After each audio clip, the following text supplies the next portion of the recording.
C'est un politologue de haut vol, membre de la société civile. Il est également enseignant à l'école de guerre. Eri Mathias Ounangini est l'invité ce dimanche de Théophile Roger Boulom dans le cadre du Roi ce dimanche. Le Roi ce dimanche, c'est sur Royal FM ce dimanche de 12h à 14h. Soyez des nôtres. Bien, nous allons sortir de cette rubrique pour entrer directement dans une autre très rapidement, Salomon et Sana. Bon. Le Roi ce dimanche, le face-à-face. Bien. Professeur, le face-à-face, vous avez deux papillons là, vous allez choisir un et là vous trouverez le nom de celui avec qui vous ferez ce face-à-face, celui qui pourra vous poser des questions. Bon, je choisis selon ma procédure. Oui. Laissez-moi y aller. Allez-y. Mon grand-père est enterré dans le trou du cabinet quand la vache naîtra. Mon grand-père sortira. Voilà. Alors, quel est le nom? Vous pouvez lire. Massé Malon. Massé Malon. Voilà. Très bien. Alors, Massé Malon, vous avez 8 minutes avec le professeur. C'est le face-à-face et vous avez la parole. D'accord. Je suis très heureux. C'est d'autant plus que j'ai déjà interviewé le père, donc ça ne me gênerait pas vraiment de faire cet exercice avec le fils. Allons-y. Tout d'abord, première question. Pour vous, quelle définition donnez-vous à l'amour? Vous avez semblé hésiter tout à l'heure parlant d'amour. Moi, Aimez-vous vos parents, par exemple? je n'en sais rien. Vous sentez-vous aimé par vos parents? Je n'en sais rien. Mais c'est bizarre pour ça, parce que pour un enseignant d'université, incapable de percevoir ses émotions fortes, c'est dangereux pour une société telle que la nôtre. Ah bon? Donc l'amour ne vous dit rien qui vaille. Peut-être que je n'en ai pas le niveau. C'est un terrain sur lequel vous n'aimez pas vous étendre, apparemment. Peut-être. Professeur, ici, vous savez, la règle, c'est de... Sauf si vous voulez qu'on considère ça comme un lapin déjà. J'ai répondu, non? Quelle réponse? Vous avez suggéré tout à l'heure qu'on fasse un autre côté de la beauté parce que vous êtes émerveillé, semble-t-il, par une certaine beauté, c'est finalement celle de votre femme. Mais quand vous vous levez le matin, tenez-vous compte de votre beauté personnelle déjà pour séduire? Bon, j'en sais rien, je suis comme je suis. Avez-vous constaté très souvent que vous vous baladez avec des chaussettes trouées? Ça ne me dérange pas. Du tout? Même filmé dans une émission télé? Ça ne me dérange pas, si c'est le cas. C'est l'image de l'homme politique. Je ne suis pas un homme politique. Nous aurons l'occasion peut-être de revenir dessus tout à l'heure. Je suis un philosophe masqué. C'est quand même masqué. désobligeant de constater que de par votre carrure de professeur d'université, que vous ne prenez pas la peine de consulter quand même votre vestimentaire le matin. Ah bon? Ça, c'était quand ça? Je vais prendre un exemple. Lors de la réalisation de l'émission Postscriptum sur Equinox TV, vous avez une chaussette trouée? Et tout à fait. Il faut me retrouver l'image. Vous l'aurez certainement. Ouais. Donc, en fait, il y a des questions que vous fuyez, mais nous n'allons pas perdre de temps au niveau de l'amour. C'est d'autant plus que, apparemment, vos rapports à vos parents, vous n'aimez pas trop en parler. Mais toujours est-il que vous avez profité des largesses, des positions stratégiques de vos parents pour dire que vous êtes. Avez-vous honte de tout cela? Ça, c'est un langage indécent. Un enfant ne profite pas de ses parents. Les parents sont d'une certaine manière responsables de sa venue dans le monde. Donc, ils ont, pendant un certain temps au moins... Si votre papa était fils de président, seriez-vous docteur aujourd'hui? Mais lui-même, son père était quoi? Est-ce que son père était professeur d'université? Ça, c'est encore une fois l'expression d'un ressentiment de classe. Parce que le ressentiment de classe peut venir des classes dominantes, mais il peut aussi venir des classes dominées. C'est des propos malsains. Il y a des gens qui sont des enfants de paysans, qui sont docteurs, qui sont professeurs, qui ont tout ce que vous voulez. Il y a des enfants de ministres qui ne sont rien, qui n'ont même pas le BEPC. Il faut laisser ça, comme dirait Ateba. Tout à l'heure, vous avez semblé fuir le sujet qui concernait le village Vingo. Oui. Pensez-vous qu'un homme incapable déjà de gérer des aspects liés à sa communauté locale soit capable de porter un rêve plus grand au niveau... Il faudrait savoir dans quelle communauté on se trouve. C'est là tout le problème. Moi, je n'ai même pas refusé de gérer quoi que ce soit. D'ailleurs, l'avenir nous dira. Je n'ai pas refusé de gérer quoi que ce soit. Vous aimez les batailles, mais vous les fuyez. Tout à l'heure, on vous a proposé un poste de ministre, vous avez dit non. Poste de ministre de qui? De Paul Biya. Vous m'avez bien regardé. Y a-t-il de honte à être ministre de Paul Biya? Vous allez-y être à ma place. Bien, on va quitter le terrain de l'amour puisque vous n'aimez pas trop ce terrain-là. Je ne vous ai pas dit que je n'aimais pas ce terrain. C'est vous qui dites. Dans ce cas, donnez-nous alors la définition de l'amour que vous avez. L'amour, c'est la mutualité. C'est la mutualité du regard. Les mauvaises langues disent C'est que la votre femme vous tourne le dos au lit quelquefois. Ah bon? Oui. Vous êtes là pour voir. Vous savez, les Camerounais, depuis que vous prenez la parole au micro, s'inquiètent à votre sujet et font des recherches. Bon, mais comme ils sont tellement forts pour savoir que ma femme me tourne le lit, bon, c'est bien. Et s'il arrivait qu'elle le fasse, quelle serait votre réaction? Non, je pense que l'union, c'est la mutualité, comme je vous ai dit. Si elle me tourne le dos, c'est qu'il y a un problème. De toutes les façons, on va passer un peu de l'amour à la science. J'aime bien le sujet scientifique parce que vous avez la prétention d'être un intellectuel de haut vol. Vous le confirmez et vous en faites carrément une bataille, puisque tout à l'heure, dans vos propos, on l'a ressenti. Pour vous, quelle est la définition que vous donnez à un intellectuel? Un intellectuel, c'est quelqu'un qui utilise ses capacités d'intelligence pour avoir un certain regard sur la société. Vous pouvez être très intelligent, vous pouvez même être dans des métiers d'intellect sans être un intellectuel. Un intellectuel, ça renvoie à une certaine morale, ça ne renvoie pas à des connaissances scientifiques ou techniques. Il y a des gens qui sont surdiplômés, si vous voulez, mais qui ne sont pas des intellectuels. Vous sentez-vous l'étoffe d'un intellectuel? C'est pas à moi de dire, c'est aux autres de voir. À ce sujet, mais je crois que j'ai les dispositions minimales pour en être un. D'abord, j'ai la base de la formation. Ensuite, j'ai les productions et d'ailleurs dans un sens assez complet. Je suis un intellectuel universitaire, donc un chercheur qui opère dans une discipline et qui a un certain nombre de spécialités données. Ma spécialité principale, c'est la sociologie politique, mais autour de cela, par mon parcours et ma formation, je m'attaque pratiquement à tous les sous-domaines. Ils sont nombreux à avoir votre parcours. Je n'ai pas dit le contraire. Mais sont-ils intellectuels pour autant? Ils ne sont pas intellectuels nécessairement quand ils n'ont pas le courage de prendre position. Justement, au Cameroun, il y a beaucoup de gens qui sont très intelligents, qui sont très formés, mais qui n'ont pas la substance et la consistance morale. Massé, vous allez continuer. C'est-à-dire qui ne peuvent pas dire non quand il faut dire non. Vous avez dit tout à l'heure que le Cameroun était une démocratie. Mais celui qui sait ce que c'est qu'une démocratie, c'est que le Cameroun n'est pas une démocratie. Moi, je sais pas. D'accord. Massé, vous allez continuer avec votre question, professeur.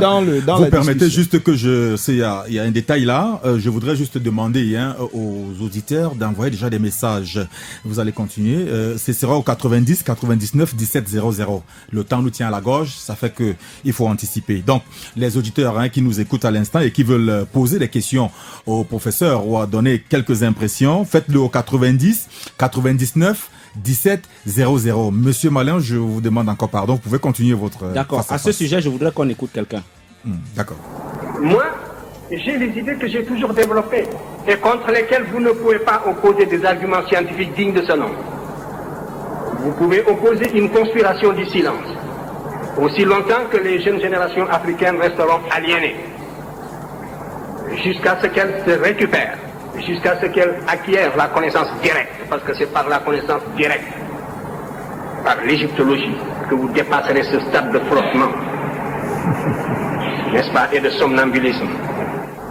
Mais déjà, vous avez des œillères de l'éducation colonialiste et vous ne pouvez plus voir cette réalité palpable. C'est ça la cécité intellectuelle. Êtes-vous myope dans le monde de l'intelligence? Certainement pas. Vous avez reconnu le monsieur? C'est Cheikh Anta Diop. Et je suis Est-ce que vous avez les œillères? Je suis largement d'accord. Je suis largement d'accord avec ce que Cheikh Anta Diop dit là. C'est ça que je vous ai dit. Et c'est ça que vous appeliez tout à l'heure, soit le narcissisme, soit la prétention. J'ai parlé des œillères. Moi, j'ai fait toute ma formation dans ce qu'on peut appeler le paradigme eurocentrique, pour traduire à nos auditeurs, disons l'école des Blancs. Et aujourd'hui, je fais la route inverse pour aller dans d'autres voies que l'école des Blancs. Peut-être je n'ai pas fait tout le parcours, mais au moins les dimensions proprement intellectuelles de ce parcours, je suis en train de le faire. Et c'est sur ces bases que je vous disais justement que l'un des problèmes que nous avons, c'est que les gens ont des œillères. Je vais vous prendre un cas. Il y a un général de l'armée malienne actuelle qui s'appelle Sinko Koulibaly, qui a été notre étudiant ici à l'École supérieure internationale de guerre. Un jour, il y a une conférence à l'école de guerre sur l'état de droit et il dit à un professeur d'État, nous, au Mali, nous avons une charte des droits de l'homme. qui a préexisté à la plupart des chartes des droits de l'homme de l'Occident. Pourquoi quand on évoque les questions de droits de l'homme, on n'évoque jamais cette charte? Pour les Camerounais, on l'appelle soit la charte du Mandé, soit la charte de Kouroukan Fouka, qui est l'une des premières déclarations des droits de l'homme. L'Africain avec les œillères, quand vous allez lui parler des chartes, il va vous citer la charte de Jean Santerre, il va vous citer le Bill of Rights de 1689, Jean Santerre c'est 1215, il va vous citer la déclaration des droits de l'homme et du citoyen, mais il ne vous citera jamais la charte du Mandé. C'est ça que j'appelle les œillères. Mais ce que vous faites là n'est pas trop différent de cela, parce que vous revenez toujours sur l'histoire qui est écrite par les autres. Non, c'est ce que vous dites. Mais là, vraiment, c'est que franchement, vous ne comprenez pas. Non, je vous suis dans votre raisonnement et nous sommes presque dans les mêmes traits de texte. Mais le problème qui se pose, professeur, c'est qu'en réalité, à vous entendre et dans tous les débats où vous allez, quelquefois, on a l'impression que c'est toujours cette histoire que vous enseignez. L'histoire de qui? L'histoire occidentale non, du droit, par exemple. Certainement pas. On vous a vu, par exemple, vous étaler en longueur, en largeur sur le sujet dans une radio de la place lors d'un débat. Vous voyez donc que vous suivez de manière sélective. Comment j'avais commencé la présentation que je faisais des droits d'auteur? Je disais que les droits d'auteur naissent potentiellement quand l'homme a porté l'œuvre de l'esprit à un certain niveau. Et justement, l'œuvre de l'esprit, elle a commencé à être portée à un certain niveau quand l'homme a inventé l'écriture, en l'occurrence les Medou Neter, les paroles de Dieu, les hiéroglyphes. Et je disais que les premiers livres avec non connus d'auteur, ce sont les livres de sagesse des Égyptiens, Taotep, Imhotep, Merikare et autres, tous les Amenhotep et tous les autres, Akhenaton fils de Hapu, Amenhotep fils de Hapu. Ce jour-là, vous ne les avez pas cités. Je les ai cités. Donc vous voyez que vous choisissez ce que vous voulez. Je les ai cités. Du tout, professeur, nous allons un peu donc évoluer. C'était pour commencer les droits d'auteur. Or, si j'avais fait comme vous disiez, j'aurais commencé avec des références occidentales. Et si vous vous rappelez, parce que si vous ne vous rappelez pas, c'est que vous êtes de mauvaise foi. J'ai dit par exemple que l'imprimerie qu'on attribue généralement comme découverte à l'Occident a été inventé par les Chinois. Donc, le problème des droits d'auteur réémerge quand l'Occident apprend la technique de l'imprimerie, commence donc à se poser le problème de l'exploitation des œuvres de l'esprit qui sont imprimées. Professeur, le temps qui nous est imparti couvre est-ce qu'on peut écouter quelqu'un d'autre? L'Afrique a été battue parce que les intellectuels sont incapables d'écrire des théories pour l'Afrique. Ça n'existe pas un peuple qui prétend s'organiser et battre les autres sans avoir ses propres théories. Donc, la deuxième défaite de l'Afrique vient de ce que l'élite est incapable d'écrire les théories et par conséquent de faire la science. Ce n'est pas parce qu'on est agrégé ou docteur d'État qu'on est scientifique. On peut être répétiteur de la science des autres sans faire la science. C'est très différent. Tout à l'heure, vous avez grondé le tonnerre face au fait que vous êtes bloqué à l'université par rapport à votre agrégation. C'est pas honteux pour un intellectuel de faire quoi? De se plaindre du fait qu'il soit bloqué à l'université. l'université. Non, je ne me suis pas plaint. Parce que vous m'avez posé la question. Est-ce que vous me voyez me plaindre? Trouvons des corrélations avec ce que vient de dire ce personnage. Vous l'avez reconnu au moins? Bien sûr, c'est un bon basson et je partage largement ce qu'il dit. Pourtant, dans un média de la place, vous êtes retrouvé avec un intellectuel qui étalait ses diplômes en public et honteusement. Non. Recadrons les débats. Est-ce une attitude intellectuelle? Non, recadrons les débats. C'est-à-dire, vous au Cameroun, vous avez l'art de déformer les choses. On ne déforme rien, c'est ce que nous avons perçu. Vous déformez monsieur Massé Malon. Qu'est-ce qui s'est passé pour ça? Pourquoi Charles Ateba sort les références? C'est parce que Billy Shaw a passé une semaine à nous insulter. Et en questionnant notre compétence universitaire, est-ce que le fait que Charles Ateba soit docteur retire à Billy Shaw, journaliste de formation, l'aptitude de pouvoir critiquer un ouvrage? Ce n'est pas ça le problème. C'est la question qui s'est posée ces jours. Ce n'est pas ça le problème. Et vous avez participé à cette injurie médiatique. Non, monsieur, c'est pas ça le problème. Il ne faut pas tronquer les débats. Quand quelqu'un questionne votre statut, vous avez tout à fait de manière légitime le droit de produire les références qui vous autorisent à vous mettre dans cette position. Billy Shaw a questionné le statut. Il a remis en cause la substance universitaire. Donc moi je comprends. Chacun a son style.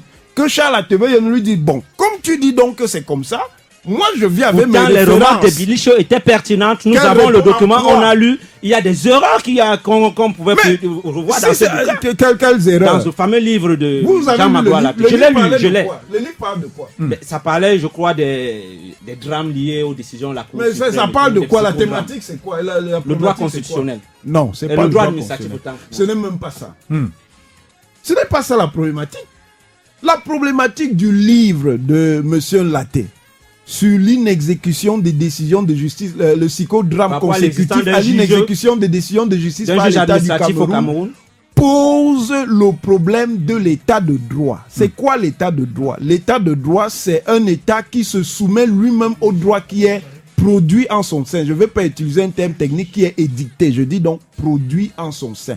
C'est ça qui, Toujours dans la est-il théorie... que vous n'avez pas voulu écouter Bilicho ce jour, alors qu'il avait des remarques pertinentes que moi Non, j'ai relevées non, non, et qui non, m'ont non, envoyé non, faire des non, recherches dans le livre. non, De non, toutes les façons, non, passons pour ça. non, On ne va pas non, s'éterniser non, dessus. n'est plus Je le voudrais débat. qu'on fasse Il un faut tour un rappeler peu dans le d'ailleurs, panier hein. de la ménagère. Vous connaissez le prix d'un kilo de maquereau? Je ne connais pas. Je n'ai pas besoin de connaître. Je ne suis pas ménager. Ah bon?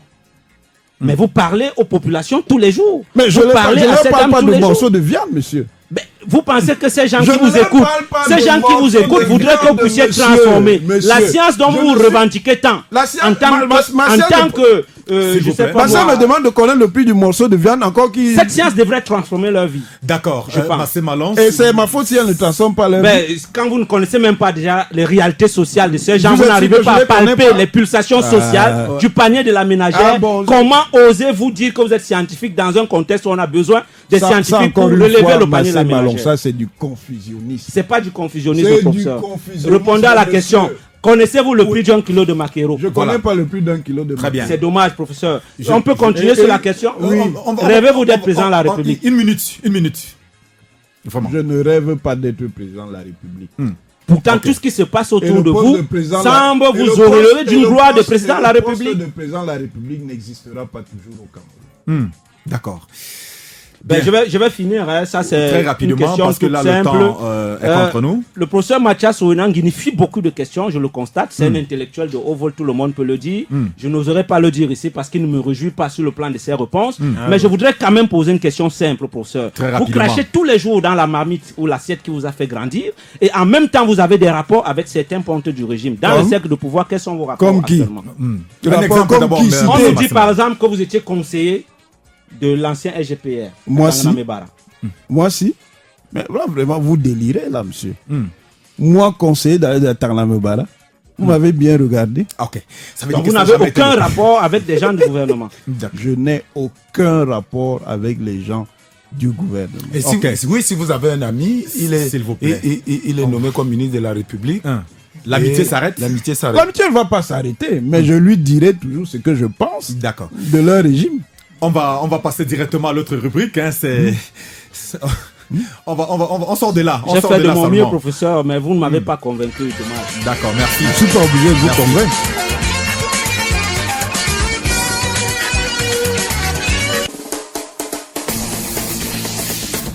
Le roi ce dimanche, à vous l'antenne. Oui, 22, hein, 22 77 03 22. Vous nous appelez et vous pouvez poser les questions au professeur. Allô, bonjour.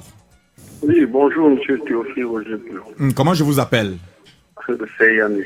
Yannick depuis Kouaban. Ok. Yannick depuis Kouaban. Très heureux de vous avoir au téléphone. Vous voulez poser une question au professeur? Avant de poser la question au professeur, je voudrais d'abord rappeler à monsieur Massé Malon, Malon. oui. Oui, on Voilà, vous écoute. ok. Mhm. Que vraiment ce qu'il a fait, ça nous semble être du confusionnisme, hein, parce que il ne peut pas poser la question à un juriste de formation de savoir combien coûte le kilo du maquereau. C'est pas un économiste, c'est pas un commerçant. D'accord. Vraiment qu'il essaie de recalibrer son débat ou ses questions. D'accord. En ce qui concerne monsieur le professeur Mathias Ouenangini, vous avez demandé à un moment donné si son papa et lui entretenaient de bonnes relations. Oui. Je voudrais dire une chose simple. On peut être un homme politique, on mène une vie politique, et puis on peut être un homme, un mari, homme de ménage. En fait, je veux dire un papa. Là-bas, on est père. À la maison, on est père. À l'extérieur, on est homme politique. leur rapport peut être de père à fils, sans toutefois partager les mêmes idéologies, les mêmes idées politiques. C'est ce que moi je pense en tout cas. Ok, d'accord. Merci Yannick pour. Merci Yannick. Je crois que vous réhabilitez, vous remettez un peu d'espoir dans ma tête parce que vraiment. N'empêche, nous revenons avec le confusionnisme général qu'il y a dans le pays. On prend d'abord cet auditeur. Allô, bonjour. Alors bonjour. Comment je vous appelle? Gabriel, monsieur Théophile Boulon. Oui, Gabriel, on vous écoute. Je voudrais juste réagir à l'attention de monsieur Mathieu Malon. Oh, mais c'est pas lui le roi ce dimanche.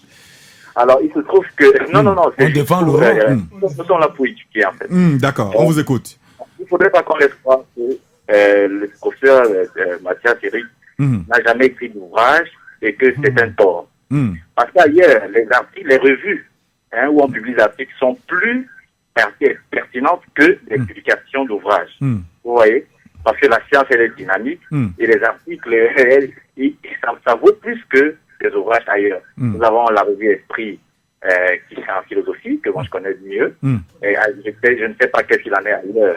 Donc, il ne faudrait pas qu'on laisse croire que le professeur est impertinent s'il n'a jamais fait un ouvrage. D'accord. Merci Gabriel. Merci. Je vous dirais une chose en plus. Celui que les Occidentaux considèrent comme le père de la philosophie n'a jamais écrit une ligne. Il s'appelle Socrate. D'accord. On prend l'auditeur. Allô, bonjour. Allô? Oui, bonjour. Oui, bonjour, monsieur. Comment je vous appelle? Je m'appelle Robert Yannick Singh. Pardon? Robert Yannick Singh. Ok, on vous écoute, Yannick. Oui, je peux m'adresser à M. Maxime Malon. C'est pas lui le roi ce dimanche, s'il vous plaît. C'est pour défendre le roi. Oui, entre-temps, c'est pas lui le roi. Oui, encore que tu entends défendre le roi. Allons-y. Très rapidement. Nous souhaitons plutôt avoir ceux qui posent des questions au roi. Vous avez un acharnement particulier contre le professeur Mathias. Et puis, il ne s'agit pas de lui faire un procès de son père et lui, encore moins de ses écrits contre ceux des autres. Ouais. Respectons ce qu'il est. Autant mieux s'en limiter à ça que de chercher des petits tiraillements dans la société. D'accord.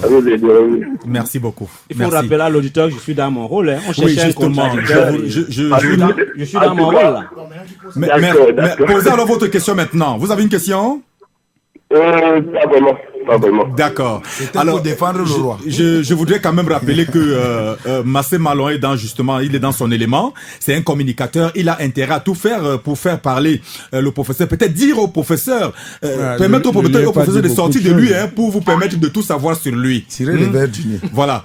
Bien. Alors, on prend d'abord l'auditeur. Allô? Oui, bonjour. Bonjour. Oui, c'est Beau Garçon qui appelle. Beau Garçon. Oui. Fils de Mvengue. Merci. On vous écoute. J'ai une question au professeur. Professeur, vous avez une question. Dans quel parti il milite? Voilà. Et à quel parti d'opposition, quoi. Et à Martial Malon de poser des questions plus importantes au professeur. D'accord. Merci. Alors,